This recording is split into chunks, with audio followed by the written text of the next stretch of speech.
I kind of like it because it's gonna just get out the way, die, go to jail, one of the two, and nobody care. Ain't nobody Right. give a fuck.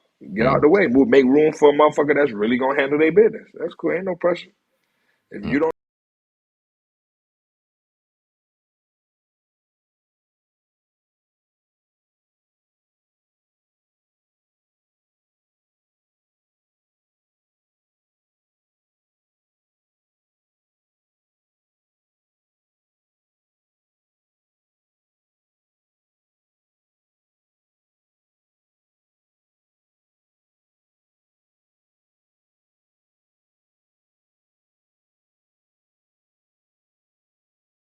Of violence in hip hop. It's always been there, but it's kind of on another level now. And now, I should ask you, what do you think of the notion of rap and hip hop as a dangerous sport? We heard Jim Jones say that after a number of deaths recently in hip hop. He said it was a dangerous sport, and a lot of people have kind of agreed in saying that hip hop itself is probably one of the most dangerous professions to be in.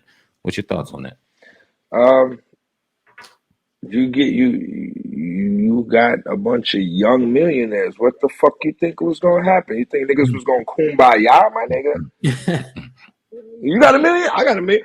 Oh, for real? Let's go get this good together. Yeah. Nah, I got $1 million on your head. I got two on yours. I got Mm, five on yours. I got 10 on yours. Let's do it. That's mm. all that's gonna happen, and that's all that's ever gonna happen. It's never gonna change you because it's the younger it gets, the more immature it's gonna be. The more money immature people make. What do you think is gonna happen? You think somebody's just gonna one day just be like, you know what? I'm just gonna grow up. Nah, you're biologically a child.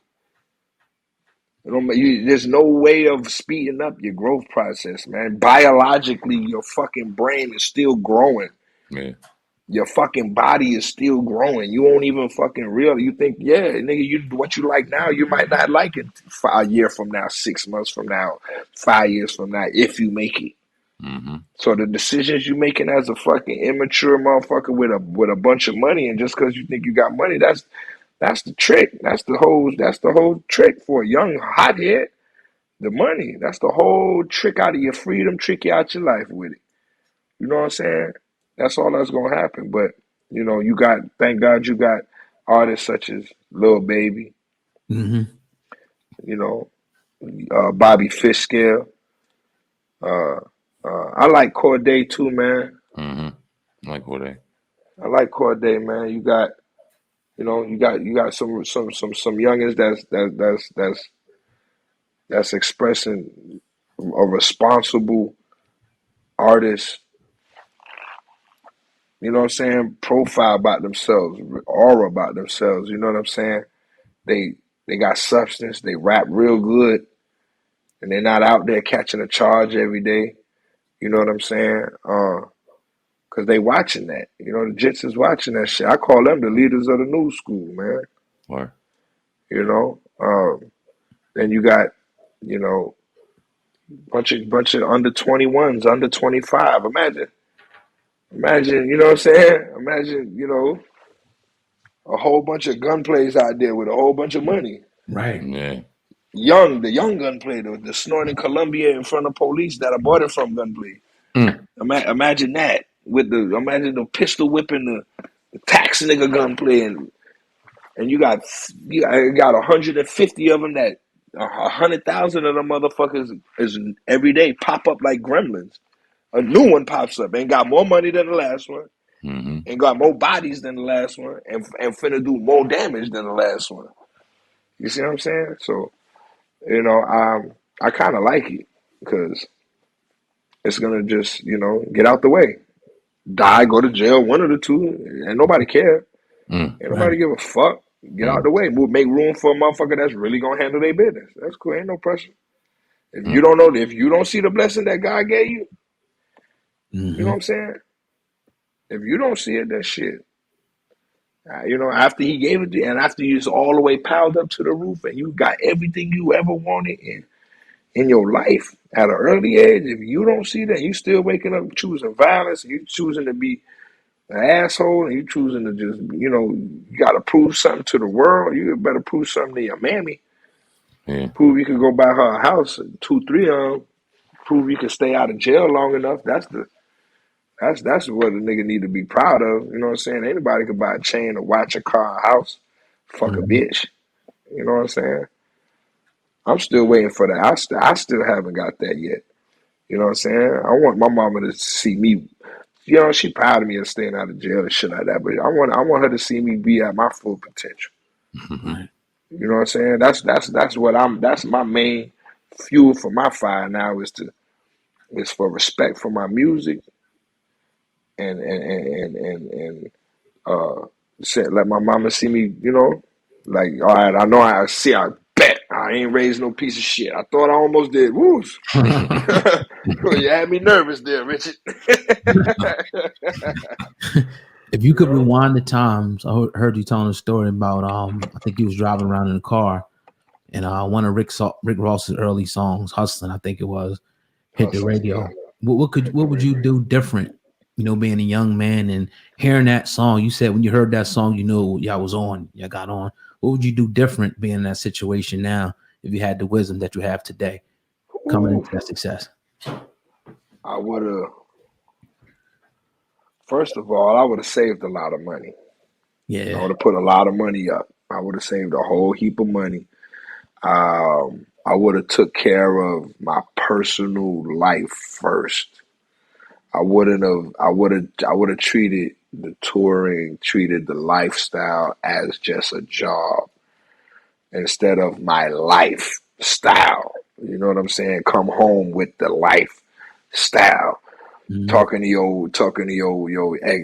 your wife at the time in the lifestyle. Like everything, every move you make is lifestyle. It's like you can't talk to Richard no more. He has transported into GunPlay and he ain't coming back. You feel me? So I would have probably just treated it as a business. You know what I mean? Made sure my publishing was right. Make sure you know what I'm saying, everything was in order. And been monitoring my shit and been thinking of, giving myself a time frame of when I'm gonna create my own Maybach music and whatever I'm gonna call it. I mean, I had the right idea. I was doing my thing. I'm naturally an introvert. I'm a people person, but I'm an introvert too. So and I'm my own man. I'm an only child too. So I see myself doing big things as for myself and coming up with, during that time in my life, it was all 25 hours a day, 8 days a week to help the cause of Maybach Music and Rick Ross and everything we was doing. So, most of the time was spent, man hours was spent building this brand called Maybach Music and the brand called Rick Ross and protecting it as well. You know what I'm saying? So, I wasn't really, when you not to put a whole bunch more on Ross's plate, but when you're young and you don't, you feel entitled, you feel, you know what I mean? So, I had, a phase where I felt, I should have, very ungrateful stage of my life, but that is definitely, the drugs contributed to that off brand of thinking, of selfish, ungrateful thinking, um, at one point. But what that did was, I'm not really the type to rock a boat. So what I'll do is just go get my own lifeboat and make my own boat. You know what I'm saying? So by 2007, 2008, 7, 8, I started doing my own solo mixtapes and putting them out because I had the blueprint of how to put shit out and how to break records and how to shake hands and kiss babies and DJ relationships and doing all of that. So I started doing that. And by 2011, I had that hit record with Waka, Rolling, That was my first little hit, and then Bible on the Dash and the rest. You know what I mean? But I I would have really buckled down, saved my money, made some smarter investments, and took both feet out the street at that point. Not think I can get off tour, come back, sell dope, fuck hoes, hit the club, hang off chandeliers, go back on the road with no sleep after 3 days, still perform at my highest ability, and do it all over again for years. It's not gonna work. It's not. It didn't work. It didn't. You know what I'm saying? So I would have took definitely both feet out the street and never look back. That's what I would have did. Well, some of the best advice you may have got when you were younger that resonates with you now, but when you got it, you wasn't trying to hear that shit that you can think of. Don't waste time. Yeah. Don't waste time. I just was like, time? I'll buy that shit. Who cares? You know what I'm saying? I'll go buy me some time. Nigga, fuck that. I was like, this time. This is for all them times I was starving. This is for all them times all you bitches was acting funny. This is for all the times all you fuck niggas won't let me get to work at a decent price. This is for all the times. Time. That's what I was thinking about. But nah, nigga, the time was supposed to be spent learning myself, learning the business. You know what I'm saying? Learning how to maneuver, learning how to, you know what I'm saying, work with what you got.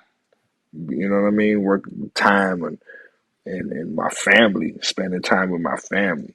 Instead of hanging out with my family, I get off the road, I go fly in the bitch 2-3 days, go get a suite down on the beach, get some ecstasy pills when them shits was real pills. Word up. You know what I'm saying? Get me an 8-ball, get me a handle with some Show to introduce the show. When I sent this to Sam, asked, oh God, that nigga said, oh God, you the man, Cass. I spit white like a clan mask, and I'm a hustler. I could stand out on the beach and sell sandbags. Some things can't last, but this ain't just a podcast. This is Sam Ant and oh God, Cass.